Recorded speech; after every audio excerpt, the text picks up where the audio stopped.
Опальный спортивный функционер Дмитрий Басков недолго переживал профессиональный кризис. После того, как Международная федерация хоккея приняла решение о его дисквалификации на 5 лет, он был вынужден покинуть пост главы Федерации хоккея Беларуси, а спустя несколько дней его исключили также из континентальной хоккейной лиги. Казалось бы, что на этом в карьере человека, которого подозревают в причастности к убийству Романа Бондаренко, будет поставлена жирная точка. О назначении Лукашенко сообщил на совещании в присутствии новой начальницы Баскова, главы Совета Республики Натальи Качановой. По словам самодержца, бывший хоккеист, не имеющий политического опыта, заслужил такое назначение своим патриотизмом и любовью к Беларуси. Интересно, какими поступками Басков продемонстрировал эти качества? Пьяной ездой под песню «Любимую не отдают» или ночными вылазками по срезанию БЧБ ленточек в минских дворах? Отметим, что свою карьеру свежеиспеченный сенатор начал на позиции вратаря в хоккейном клубе «Брест», где не отметился выдающимися достижениями. После завершения работы в профессиональном хоккее Басков начал тренировать команду Лукашенко. Причем гонять шайбу по льду он учил не только самодержца,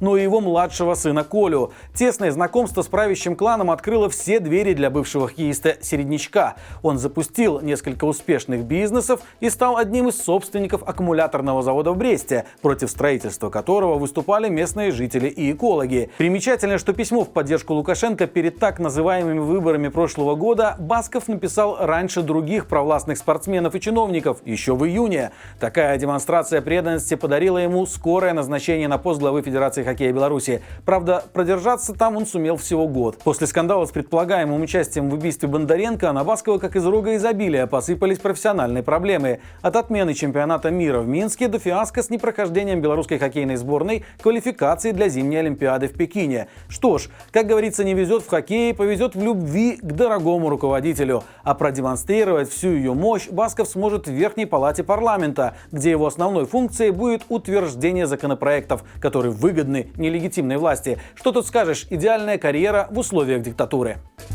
Хотела попросить помощи у милиции, а в итоге оказалась в камере. Издание «Наша Нива» смогло узнать подробности инцидента с незаконно пикетирующими волосами, который произошел 9 сентября во Фрунзенском РУВД Минска. 19-летняя Виктория Левина пришла в отдел, чтобы написать заявление из-за семейных проблем. Когда минчанка ожидала приема в коридоре, к ней подошел сотрудник, внимание которого привлекли бело-красные косички девушки. Отметим, что Виктория не интересуется политикой, а такую прическу сделала по чистой случайности. У ее парикмахера был ограниченный выбор цветов.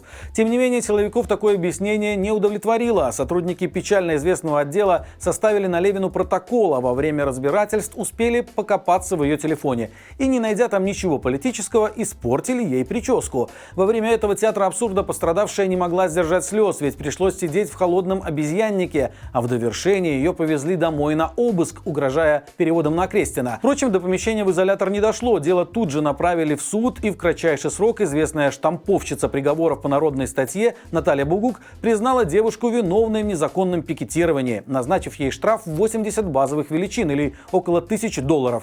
Для осужденной такое решение стало шоком, ведь она находится в декрете и разводится с мужем. Из-за истории с визитом в отдел и суда девушка пропустила несколько дней на своей подработке и в итоге лишилась этого дохода. Она не представляет, как сможет выплатить столь значительную для нее сумму.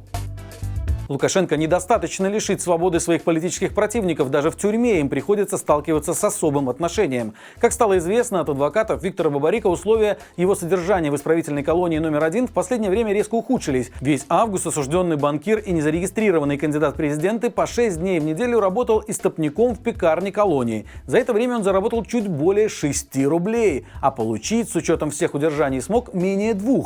Несмотря на откровенно рабские условия, Виктор Дмитриевич успел даже пройти аттестацию по этой специальности, но работать по ней ему не дали. Осужденного сразу же перевели на должность укладчика хлебобулочных изделий. Повышением такую рокировку назвать трудно, ведь теперь Бабарика должен постоянно находиться в помещении, где даже с выключенными печами температура превышает 30 градусов. Более того, пекарня практически не вентилируется, а окна открывать не разрешается. Причем последнее распоряжение появилось в тот момент, когда туда пришел работать известный арестант. По данным фактам, защитники политзаключенного намерены обратиться в контролирующие органы. Напомним, что в июле этого года экс-главу Белгазпромбанка приговорили к 14 годам лишения свободы по обвинению в получении взятки в особо крупном размере и легализации доходов, полученных преступным путем. Свою вину в суде Виктор Дмитриевич не признал.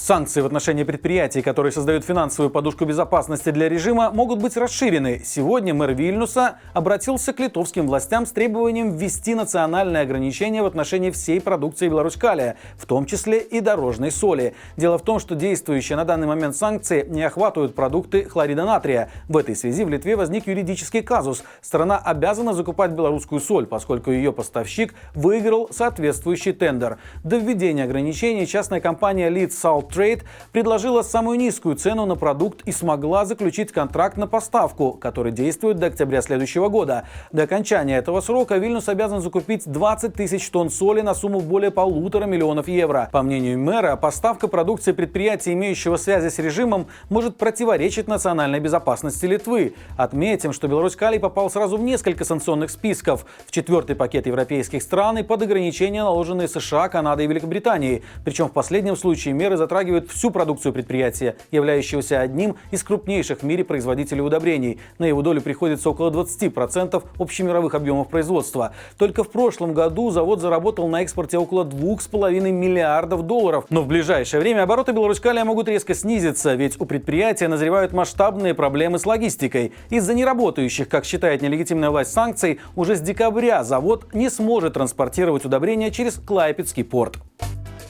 И в продолжение темы о санкциях, еще одним предприятием, которое столкнулось с масштабными последствиями введенных мер, стала гродненская табачная фабрика «Неман». Предприятие кошелька Лукашенко, Алексея Алексина и главный рассадник серых ларьков с опасной для здоровья продукцией лишилось еще одного партнера. Как стало известно из ответа компании British American Tobacco на обращение профессионального союза белорусов Великобритании, крупнейший производитель сигарет решил прекратить сотрудничество с «Неманом». Как следствие, белорусская фабрика больше не сможет выпускать табачную продукцию под марками Кент, Ротманс, Пелмел и рядом других. Помимо этого, Неман лишился и весомой части инвестиций, которыми британская компания щедро спонсировала предприятие на протяжении последних 15 лет.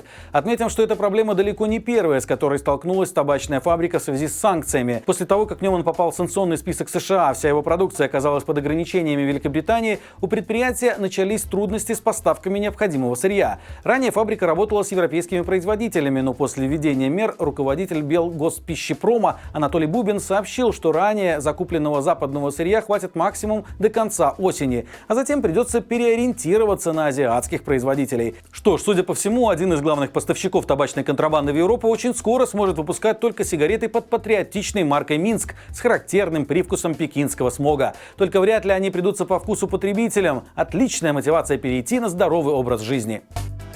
И это все на сегодня. Не забывайте ставить лайки, писать комментарии для продвижения этого видео. А завтра подключайтесь к прямому эфиру ток-шоу «Народ спросит», который пройдет в 20:00 на нашем втором канале Маланка Лайв. Не пропустите. Хорошего всем вечера и живи Беларусь!